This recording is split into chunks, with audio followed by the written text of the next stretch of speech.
Hello, मी doctor दीक्षा. आपल्यापैकी बऱ्याच जणांना पोट साफ न होण्याची तक्रार असते.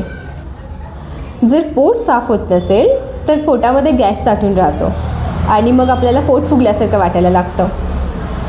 पोट साफ होण्यासाठी काही छोटे छोटे घरगुती उपाय करून बघा.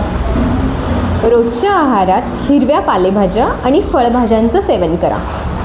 फळभाज्यांमध्ये तुम्ही काकडी, गाजर, मुळा, बीट यासारख्या भाज्या खा, कारण यामध्ये फायबर कंटेंट जास्त असतं आणि मग तुम्हाला पोट साफ व्हायला त्याने मदत होईल. भरपूर प्रमाणात सालीसकट खाता येणारी फळे खा.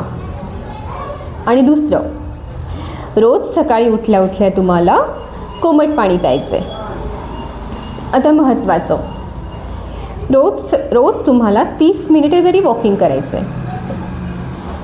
ज्वारीच्या भाकरीमध्ये फायबर्स कंटेंट जास्त असतं, त्यामुळे तुम्ही रोजच्या जेवणामध्ये जर ज्वारीच्या भाकरीचा समावेश केलात तर तुमचं पोट इझिली साफ होऊन जाईल.